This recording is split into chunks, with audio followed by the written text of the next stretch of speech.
Halibut Point State Park sits on the northeast tip of Cape Ann in Rockport, Massachusetts.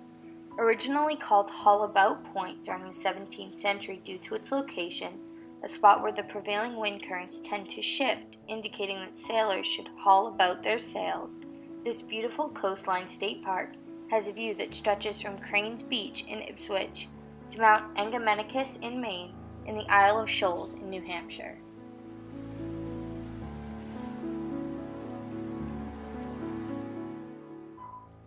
The Cape Ann granite industry became successful for a number of reasons.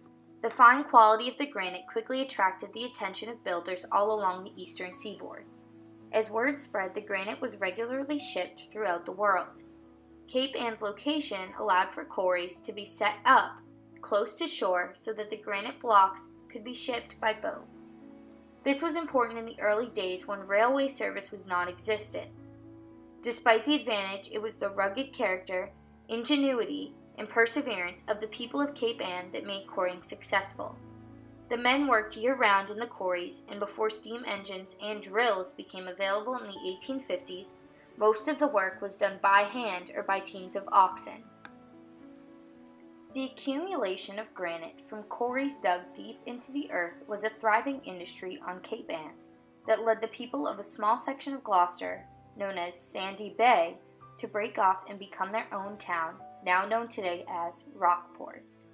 Granite trade and quarrying played a crucial role in the local economy, providing jobs for the people of Cape Ann, turning profits for some, and generating large amounts of cut granite that was shipped to ports all along the Atlantic seaboard.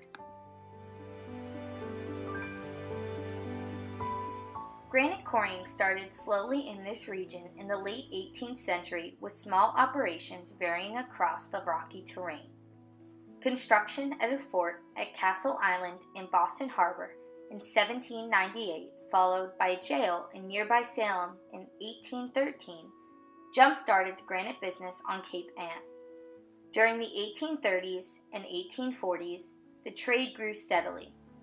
By the 1850s, the stone business was firmly established and the Cape Ann granite was known throughout the region. Operations during the 19th century were so extensive and awe-inspiring that some worried the company might actually run out of stone. Two of these operations include the Granite Eagles for the Boston Customs House, built in 1914, and the vertical expansion of the Boston Customs House. Construction began in 1913 and was completed in 1915, and the 500-foot tower was termed Boston's first skyscraper. The tower was constructed entirely out of Rockport granite supplied by the Rockport Granite Company. A crowning achievement was the sculpting and placement of 4 stone eagles on each corner of the 30-story tower's 20th floor ledge. The 16-foot-tall eagles were sculpted in Rockport Granite Company's Bayview plant, transported to Boston by train, raised to the 20th floor, and mounted where they remain today. While granite was taken from the earth in all different shapes and sizes, Cape Ann specialized in the conversion of that granite into paving blocks that were used to finish roads and streets. Millions of paving stones were shipped out of Cape Ann routinely, destined for construction jobs along the Atlantic. While paving blocks were most commonly found in uniform size, there were inevitably faint differences, leading some to be referred to as Philadelphia blocks, while others were identified as Boston blocks or Washington blocks. The cutting and paving of stones kept the workers of Gloucester and Rockport busy throughout the year, but particularly during the winter months. It was said that granite was more difficult to wrestle out of the earth during the winter months, hence the cutting of paving blocks out of larger pieces of stone kept men employed during the colder months. Once summer came along, large shipments of blocks would be packed about specifically designed sloops and transported to distant ports.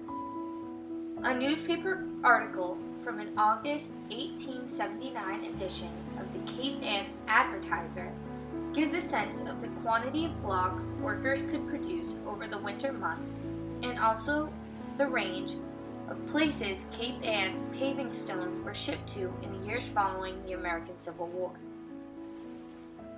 The Rockport Granite Company has lately completed the delivery of 60,000 paving blocks to Philadelphia and is at present busy in delivering 200,000 to New York City.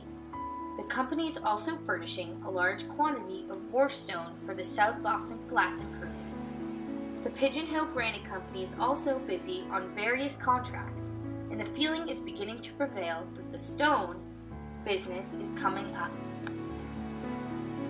The Great Depression had a hand in the collapse of the local granite industry. By that time, demand shifted to concrete and steel for building construction and asphalt or street paving. For over 100 years, however, the rock cut and shipped from Cape Ann was used in the construction of many famous buildings throughout the U.S., including parts of the Statue of Liberty and other great monuments. Paving stones from local quarries were also used in the construction of thousands of streets worldwide. Shortly after the Cape Ann granite industry collapsed in 1929, 17 acres of the eastern side of the quarry were sold to the trustees of reservations. The remainder of the area sat unused until late in World War II, when a fire control tower located on the edge of the Babson Farm Quarry, now the Parks Visitor Center, was constructed to provide aiming information for the massive coastal defense guns that guarded Boston and Portsmouth harbors from attack by sea. Today, most of the quarries in Cape Ann have filled with both rain and spring water to form deep ponds. Many of the quarries are now hidden in forests which nature has reclaimed. Owing to their colorful beauty and intriguing nature, the quarries are popular with visitors and artists alike.